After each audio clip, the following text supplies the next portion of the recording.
Home buying decisions should be long-term decisions. They should be, where do I want to live for the next, at least 5 to 7 years, if not 10, 15, 20, 30 years? Where do I want to live and raise my family? With rising interest rates and home prices rising over the past few years, people are asking, should I wait to buy a house? Well, big questions like this one are always better with really smart friends, so I thought I'd answer this one with my friend Meghan Rabuse. Once again, Meghan, also known as the Family Finance Mom, is the host of the popular Finance Explained podcast. She's also a former financial analyst, a mom of 3, and also taking advantage of a lot of things locally in her community, it sounds like, and a regular guest expert on the Marriage, Kids, and Money community podcast here that we're doing here. Welcome back to the show, Meghan. Thanks so much for having me, Andy. Absolutely. Good to talk with you again and talk about these big questions. This one's going to be a fun one. Let's talk to the first-time home buyers out there, Meghan. Do you think they should wait to buy a home? So whenever I get asked this question, whether it's a first-time home buyer, repeat home buyer, I kind of like to reframe it in terms of,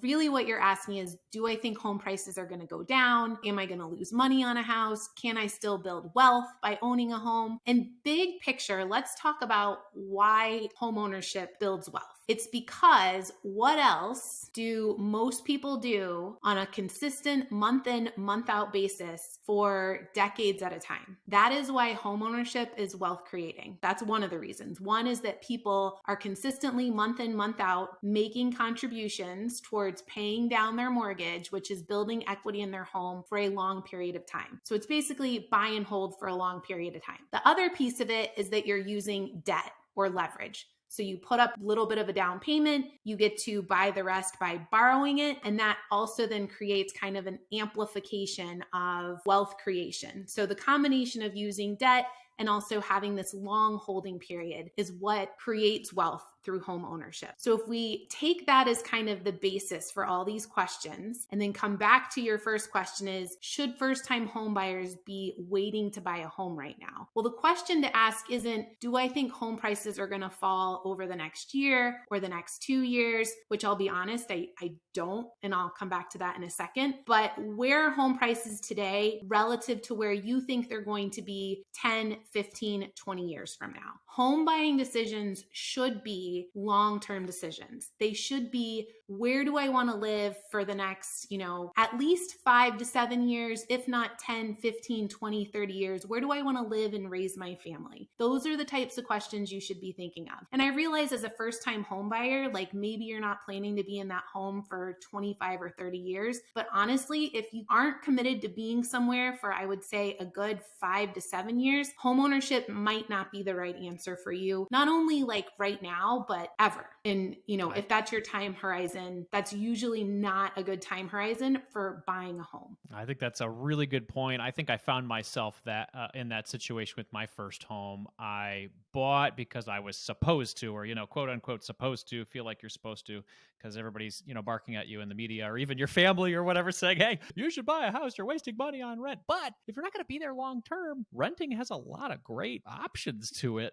Let's talk about, these people who are saving up and say, okay, yeah, Meghan, I think I'm going to be there at least 5 years, maybe 10, maybe 25, like you're saying. Let's talk down payment. I've seen some statistics from the National Association of Realtors that the average home down payment for first-time home buyers is around 6%, 7%, and then the average for repeat home buyers is around 17%. You hear these numbers of you need at least 20%. What's the reality for people? I mean, Sure. do people, where should they start, I guess? So there's a couple of different things at play that's going to impact those statistics. One is there are a huge number of sort of federally sponsored home ownership programs, basically to encourage home ownership, that are available to first-time home buyers, that allows them access to different mortgages than, say, a repeat home buyer is going to have access to, or then like you're buying a vacation home or something like that. And so that's going to skew those down payment numbers towards the lower end. In some cases, you can make as little as,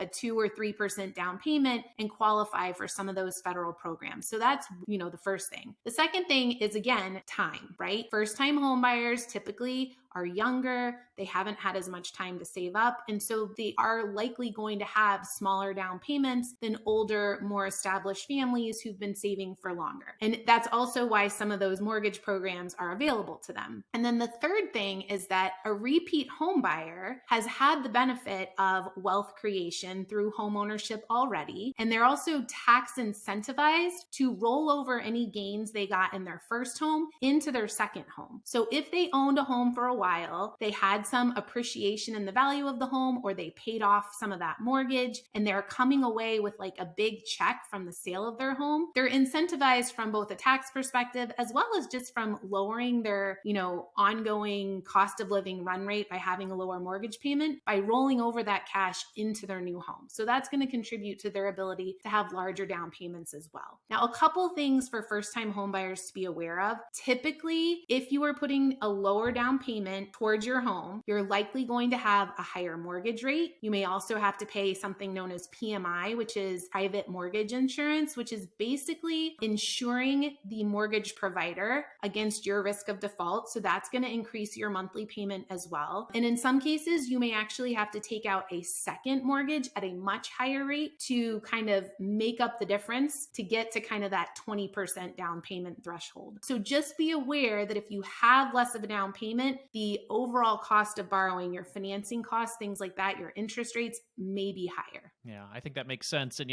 some things that, as you mentioned, that are driving that price a lot higher are mortgage rates. Talk to us about where you think mortgage rates are going to go as the year progresses. I know for the person who maybe saw the title of this podcast, they're thinking, well, could they go down and then maybe I'll buy it and then the home prices will be down. I'll buy it at the perfect time. I guess talk about mortgage rates this year. What do you think? Sure. So, we've seen mortgage rates kind of do a 180 over the course of the last, I don't know if you want to call it 3 or 4 years. One of the reasons we saw home prices appreciate so much kind of through the pandemic period was because mortgage rates reached so low. They literally hit historic all-time lows. People locked in mortgage rates as low as like high 2s, low 3s, and they locked into those for the next 30 years. That enabled people to pay more for a home and end up with the same mortgage payment than they would have, a year or two before or now with a lower price home. And so mortgage rates have risen because the Fed overall is raising interest rates in order to combat inflation. Inflation is basically too many dollars in the economy chasing too few goods. And so the Fed, through its actions by raising interest rates, is trying to cool things off, right? They're making it more expensive to go out and borrow. So then people have fewer dollars to go out and chase those goods with and kind of cool off that price inflation. Slow home price appreciation, which we're starting to see. We're not seeing home prices decline. And I'll talk about why that is in a second. But you're definitely, instead of seeing that 20% annual price appreciation that we saw like in 2020, it's going to be more like low single digits, which has been the norm historically. So where are mortgage rates going to go this year? They reached as high as nearly 7% back in December. They've come down a little bit.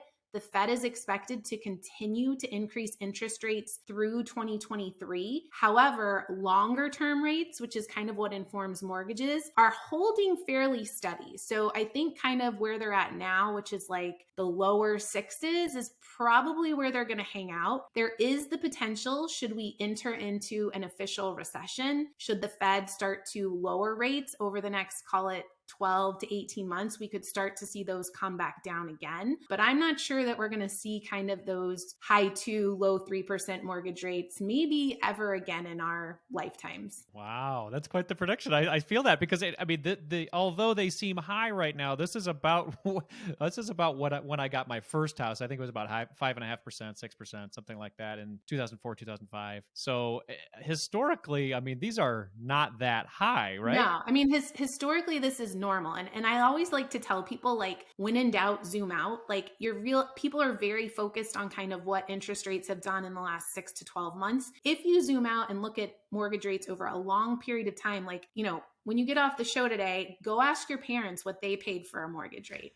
Some of our parents paid mortgage rates that looked more like current day credit card rates. So to them, 6 to 6.5% actually probably sounds pretty good. Yeah, absolutely. And another reason to zoom out too. I mean, we talk about the cost of homes, and right now maybe there's some news. Oh, they're going down a little bit. But I mean, if you zoom out in general, just home prices rising in general. I mean, shouldn't that give people comfort in looking at that, saying this is a good long term investment, depending on where I live, or Right. is home ownership an investment at all? I don't know. What do you think? So I guess maybe there's a couple questions mixed in there, and we've kind of talked around this a little bit. But one of the questions I keep getting a lot is like, are home prices going to fall again? And I think the reason people get worried about that is because aside from the pandemic, the most recent recession that kind of lives in everybody's memory is 2008, or the Great Recession. And during that period, home prices declined, depending on where you were, 10 to 20% over the series of a couple of years. But what is important to remember about that period of time is that it was a home price asset bubble that pushed us into the recession. And so that was, if you think about like the dot-com bubble of the early 2000s, the bubble there, right, was tech stocks and the stock market. And so that's where we saw asset price deflation during that period. So in the Great Recession, the asset bubble was housing. And so that's why we saw price declines there. What has happened since is we've actually seen a significant level of under construction relative to what is demanded relative to things like population growth and household formation growth.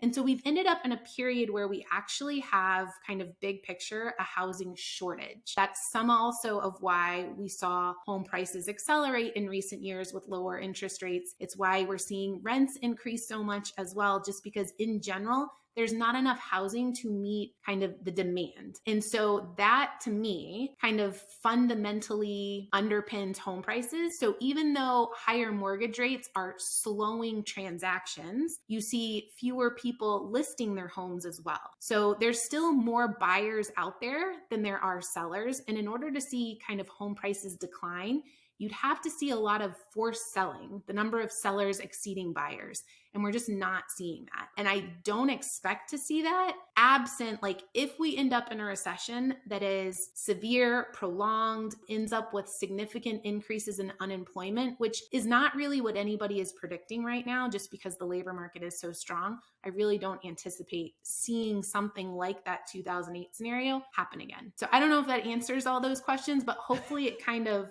frames what the housing market looks like right now. And at least in my opinion, why I don't like, if you're sitting there waiting for home prices to fall by 20%, you're not going to be buying a home anytime soon, I guess is kind of the short version. Absolutely. And I mean, to your point originally, this is a long-term play. I mean, you're wanting to be somewhere for a long period of time. If this becomes a short-term purchase, there ends up being a lot of costs associated with the buying and selling, correct? Correct. So, that is another reason why I say that this is like, if you don't have that 5 to 7 years. So on average, home prices have increased, kind of call it low to mid single digits on an annual basis historically. So, somewhere around 4 to 6% a year. You're going to pay north of that just in fees associated with your closing costs, with what you're paying to your realtor. And so it's going to take a couple years of normal home price appreciation just to recoup some of those costs. And that's part of it. And then also there's, like with any investment, there can be volatility. There is no, because we've all experienced 2008, there's no guarantee that there aren't going to be some periods of time where growth is slower or growth might decline a little bit. And so it's really like with all investments, the longer your time horizon, the more certain you can kind of be about those annual return targets. And so that's kind of how all that plays together. Yeah. In order for people to be financially prepared for this, we've talked about the home down payment preparation. We've talked about closing costs. What other real costs can first-time home buyers expect from this home ownership life life that they're about to Yeah. jump into that they might not see as renters? Sure. So, a couple things. One is that I always warn people like, don't spend every single dime you have on your down payment and your closing costs and then end up in a situation where you're cash poor when you own a home, because you're likely to incur a lot more expenses in terms of total cost of home ownership than you did renting. Now, if your hot water heater breaks in the middle of the night, you don't call your landlord, you have to come up with the money to replace that. And so, yes, you're going to have home inspections and things like that. Although in recent years, people were waiving those in kind of the heat of the market. But depending on the age of the home that you're buying, you're going to have significant maintenance costs on an annual basis. And so making sure that you're prepared for that you're putting sinking funds aside to pay for things like that. Consider things like, how old are the appliances in your home? What is the useful life of those appliances and how soon might you need to replace them? How old is the roof on your home and might you need to replace those? Make sure you understand like the utilities in your house. I know kind of depending on where you live, it's common that utilities might be included with your rent. When you own a home, they're not included in your mortgage. And so making sure you understand like, okay, what is my heat source? What is the cost implications of that? Like, I don't know what it's like in Michigan right now, but in Connecticut, heating prices right now are crazy just in terms of like the year-over-year increase. So that can all have a big impact kind of on what you might think your monthly cost of shelter is or what you're used to as a renter to once you become a buyer. Yeah. Some other things are things like, landscaping. Do you own a lawnmower? Or if you don't own a lawnmower, are you going to pay someone to come do that for you? Are you going to pay someone to come do snow removal, or do you need to go buy a snow blower? There's lots of additional costs associated with home ownership beyond just like what you might be used to from writing your monthly rent check. I think that's such a good point, and it's how long have I been a homeowner now? Probably almost 20 years. It's a lot more than I originally bargained for when I was renting and thinking, okay, this is a smart move financially, but I'm glad that I've done it long term. But I was definitely not prepared for all that goes into it. But it's definitely paid off for our wealth building journey as a family. It's a little bit less than half of our net worth essentially, but it's paid off quite a bit, and we're using it as an asset to help us in the future too. Maybe it's something that we decide to sell when we're older, downsize. They can really provide a lot of options. So I think in short, we're encouraging home ownership as a long-term investment, but be cautious of the general costs that go into it, and go into it like it's the biggest purchase you'll ever make in your life, because it probably is. Exactly right. Well, Meghan, thank you so much for being here and helping us with this big question once again. So what's new with the family finance mom world? What's going on?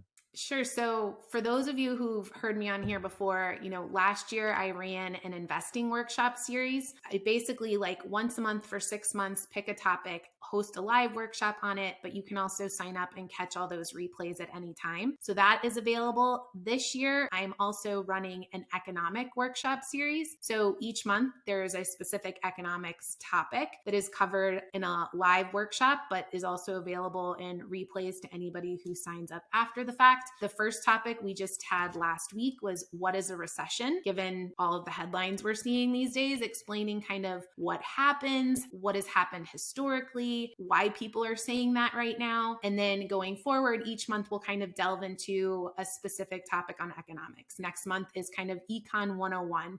Understanding like what economics is, how people kind of assess cause and effect in the economy. And the goal of kind of both of these, right, is to improve your financial literacy so that you ultimately are empowered to make better decisions for you and your family. So you can find both of those at familyfinancemom.com in the workshop section. Excellent. Yeah. And if you guys are on Instagram, follow Meghan there as well. Great bite-sized information that kind of draws you in and helps you become educated on these really big topics so that you can make some really smart decisions. And if you're a podcast fan, big fan of Finance Explained as well, that Meghan hosts as well. Meghan, thank you so much for your time today. I really appreciate it. Thanks so much for having me again, Andy. I appreciate it.